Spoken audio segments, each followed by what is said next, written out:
So here's the deal, folks. My wife and I have been hitched for a solid 8 years. Started pretty good, all rainbows and butterflies. But as time passed, things took a nasty turn. Let me tell you, it was like walking on eggshells around her. Anything and everything seemed to set her off like a ticking time bomb. I'm talking about the tiniest things, like leaving a sock on the floor or forgetting to put the cap back on the toothpaste. Boom! Instant rage mode activated. I'm just sitting there scratching my head thinking, what in the world am I doing wrong? But man, it seemed like there was no escaping her wrath.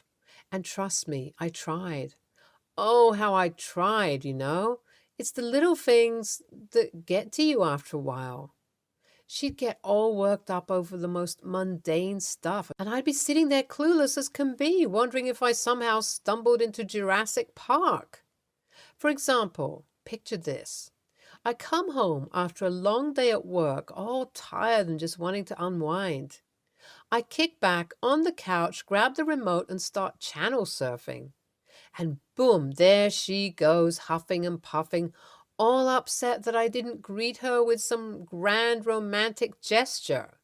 I mean, come on, I'm not a Hollywood movie for crying out loud. Or how about this one? I'd be making us some dinner, trying my best to be the Gordon Ramsay of our humble kitchen, and instead of a thanks or great job, hun, she'd find something to criticize, like the seasoning being a smidge off. Seriously?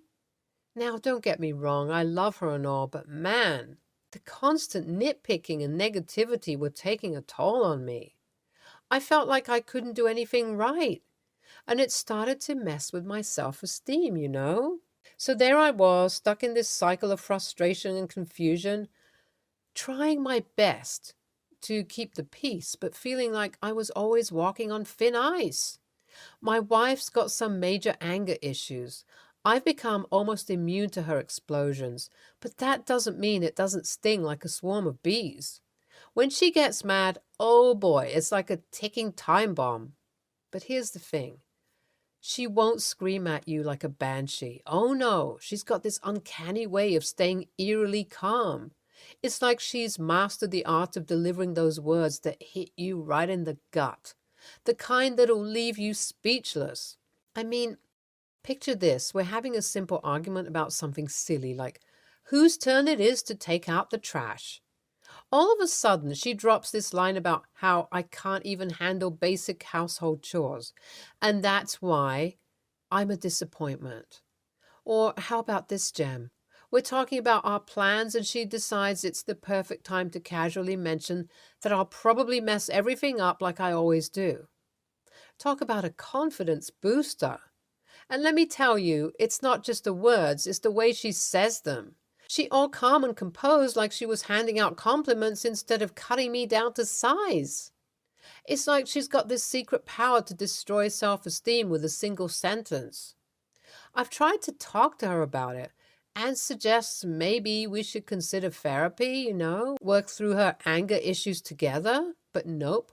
She's got this whole therapy isn't for me mindset. It's like she's allergic to seeking help, even though it could do wonders for her and us.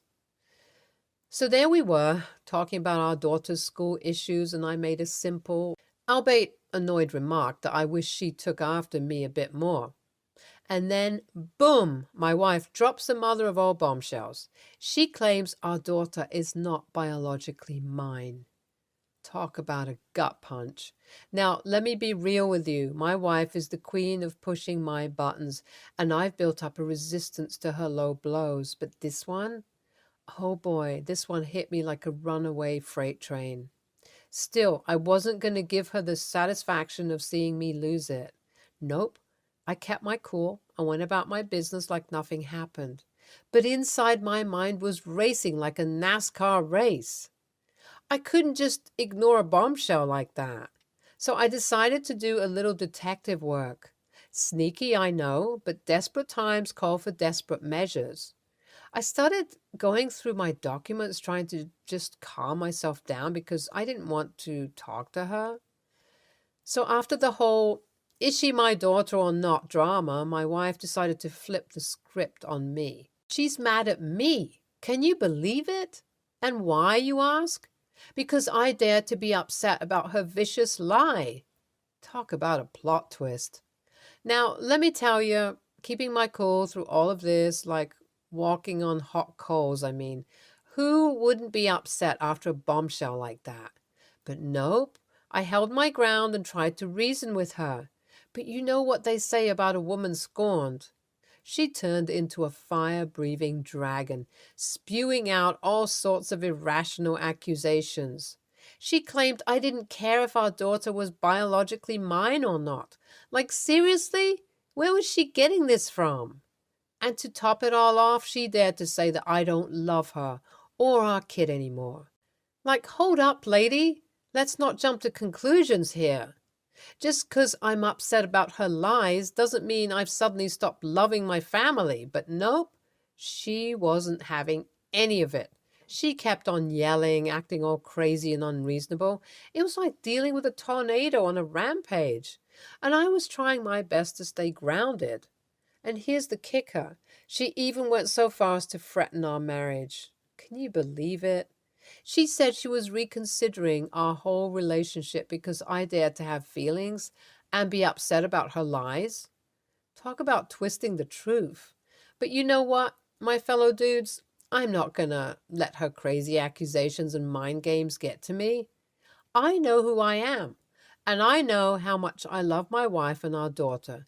Just 'cause we hit a rough patch doesn't mean our whole world has to crumble. Update 1. So it's been a couple of days since the bombshell dropped, and my wife is still on a rampage, spewing hurtful words left and right. It's like a never-ending storm of anger and frustration. I tried my best to keep my cool, but there's only so much a guy can take, you know. She kept saying things that cut like a knife, like how I'm a heartless monster for not instantly forgiving her lies. Seriously, who talks like that? So I finally reached my breaking point and I blurted out the D word. Divorce. Yep, I said it.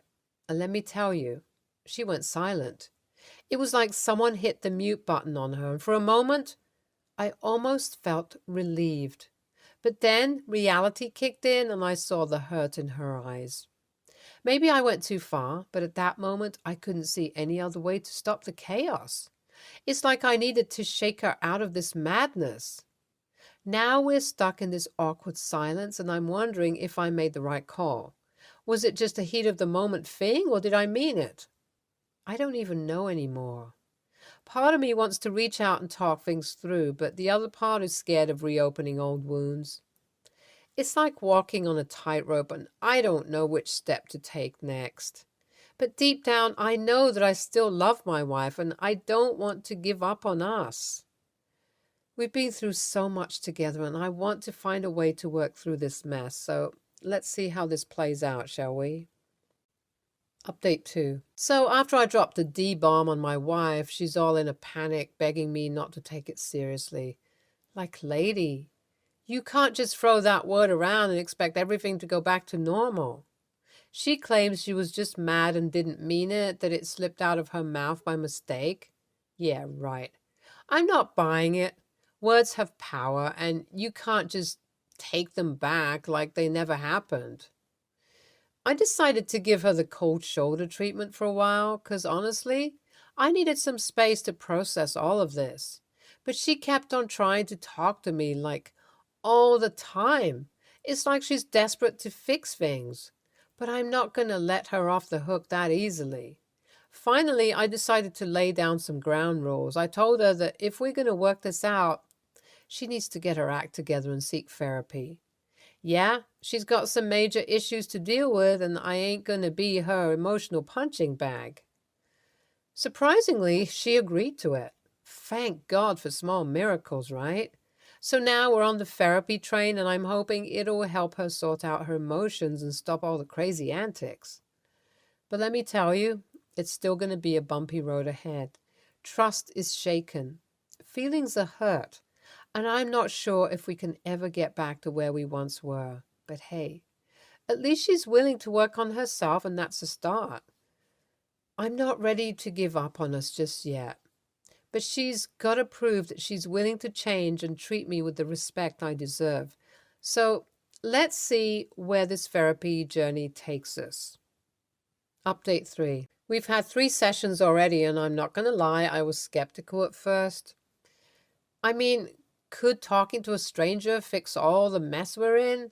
But hey, I'm willing to give it a shot, and guess what? It's working. I can see some positive changes in her already. She's opening up about her feelings, working through her anger issues, and just being more self-aware in general. It's like a breath of fresh air. Finally, she's not constantly snapping at everything and everyone around her. We're having actual conversations without her going off the deep end. Of course, it's still early days, and I know we've got a long way to go, but for now, I'm cautiously optimistic that things are on the right track. I got to admit, I was worried that therapy might be a temporary fix and she'd revert back to her old ways once the sessions were over. But she seems committed to making real changes, and that gives me hope. Now, don't get me wrong, it's not all rainbows and butterflies. We still have our rough moments, but it's like we're finally moving in the right direction. And let me tell you, it feels good to have some peace and sanity back in our lives. We're not out of the woods yet, but at least we're starting to see some light at the end of the tunnel. NTA, dude, your wife's anger issues were out of control, and suggesting therapy was a great move. Take some space for yourself, heal, and I hope therapy helps you both work through this. NTA, therapy can be a game changer. Take time for yourself, and I hope it brings positive change to your relationship. Hang in there, man. Next story. I recently turned 18, giving me the legal right of being able to get in contact with my father for sperm donors.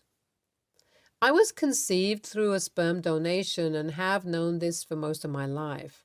I have known since the age of 13 that I was going to want to have a go at making a relationship with my father, biological. However, my parents have always been against this. They have given reasons which are valid points, such as that my father may not want to meet me and I could ruin his life in some ways. Despite their unsupportiveness, I went and did it anyway and found him on Facebook. Of course, I was thinking that anything could happen, but he was one of the nicest people I ever met and proved to me further how much I want a good relationship with him. To cut a long story short, we decided on a place and time to meet each other, and we did.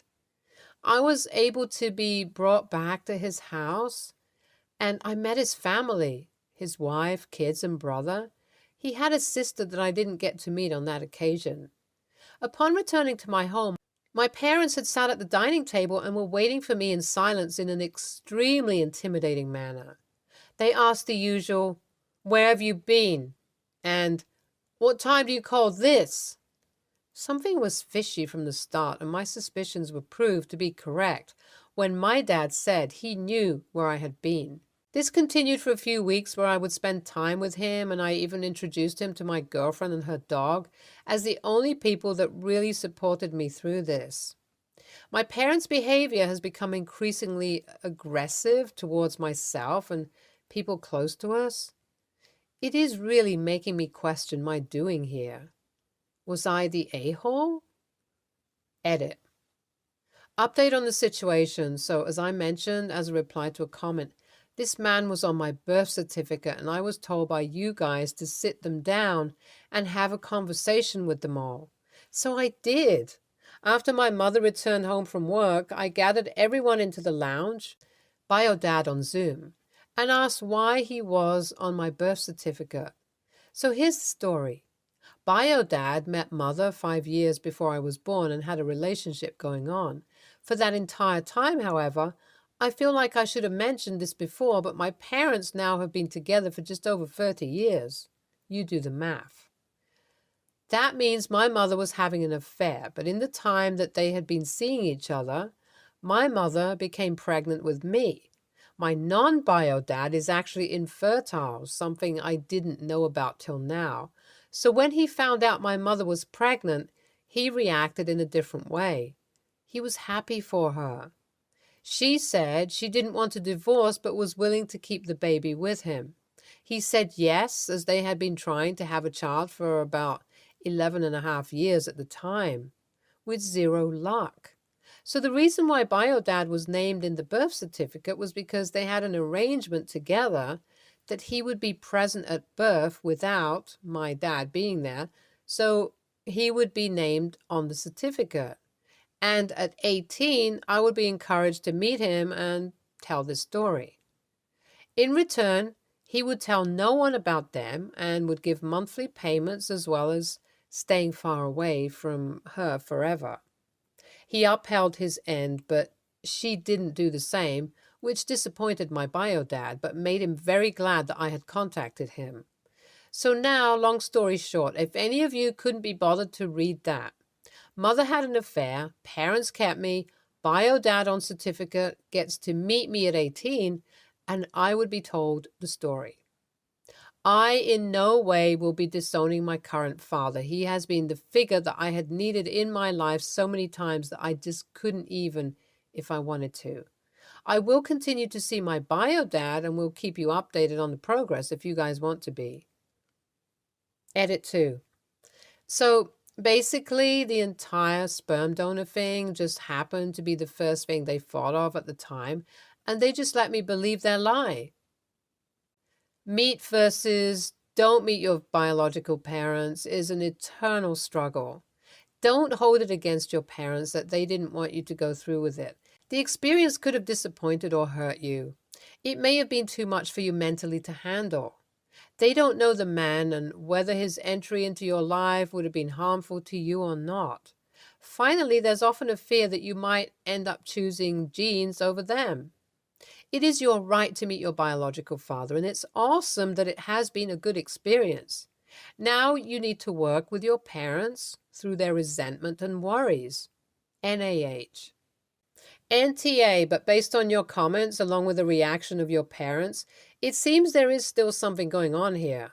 Sperm donors' full names are not usually disclosed to the recipient, so it's odd that he's on your birth cert, if not actually unbelievable given the situation.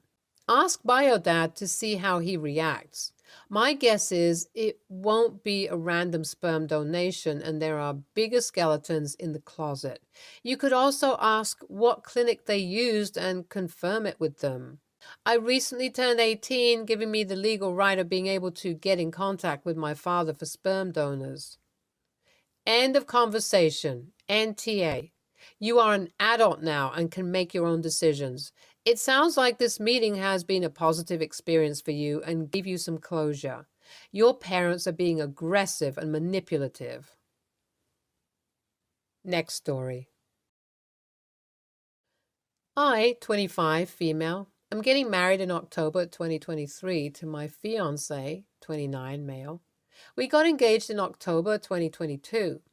Recently, I started picking up bridesmaids. I already have my maid of honor, Jalen, 22, female, but hadn't asked the other two girls I needed, one of them being another friend and then Haley. And before all this came to light, I was considering Tammy if another friend wasn't able to. Haley agreed to be my bridesmaid, but when I brought up possibly asking Tammy to be a bridesmaid if other friend couldn't do it, Haley told me what Tammy was planning. The night I got engaged, I FaceTimed my friends, Tammy, 27, Haley, 25, Amy, 25, and Danny, 24. Everyone was there minus Danny as she was putting her kids to sleep. Everyone congratulated me and I got off the call to go to dinner with my fiancé. Haley got off the call and Tammy and Amy stayed on to badmouth me and my fiancé, saying that I was rubbing it in their faces. Danny ended up joining the call and heard all this go down and told Haley what happened. In November, Tammy brought up to Haley that she's trying to divorce her husband. They've been separated longer than me and my fiancé and have known each other because she plans to get married the same day as me, but earlier in the day. Keep in mind that I had already had a date picked out since a week after I got engaged. I was very open about that and about the fact we were planning on having a Halloween wedding. Haley recorded the rest of the call. Tammy and Amy tried to justify the date using the excuse that Tammy deserved to be married first. She wasn't even first to begin with. Haley was. In fact, I'm the only one who hasn't been married. I don't know why this all matters to her. Haley told Tammy wouldn't attend if it was the same day and called her an attention seeker. Not even 24 hours later, Tammy was in the group chat crying that her husband said he dragged the divorce out in court. She then went crying to Danny saying that it's not fair, I'm getting married before her, which again is wrong. She also claimed my relationship wasn't valid because I haven't had a relationships like her and therefore can't appreciate my fiancé. She even made a joke that he'd leave me like my last fiancé. The breakup was mutual. In the GC, Tammy asked what my dress would look like. I sent the link to the website I got the dress from, and sure enough, a week later, Danny got confirmation that Tammy got the exact dress and plans to wear it to my wedding. My fiancé, Jalen, Haley, and Danny think I should block her from attending, if not for me, then to keep her from looking like an idiot wearing my dress. But personally, I may be TA here. I want to see her look stupid in front of everyone at my wedding. I know she'll be berated, which would be fine by me considering she couldn't even let me have one day about me. So WIBTA if I let her wear my dress? Why WBTA? Not for her, but for yourself and your fiancé. When you look back to that day, what do you want to remember? How happy and in love you both were, or how that sad person made a fool of herself? You don't need her in your life. Just uninvite her and whoever agrees with her and focus on making this day the best for you as a couple. Start your marriage with happiness and love, not pettiness.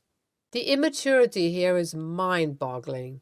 Tammy is getting married the same day as you in the same dress as you.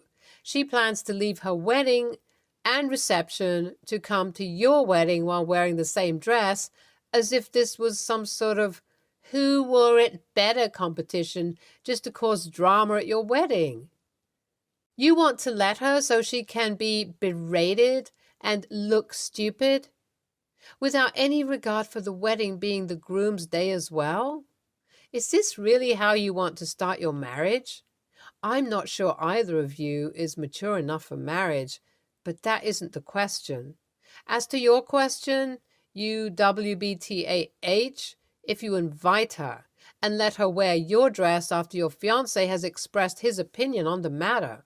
ESH, it's not just your day. Your fiancé is also getting married and he doesn't seem to want her parading around in the same dress trying to make a scene.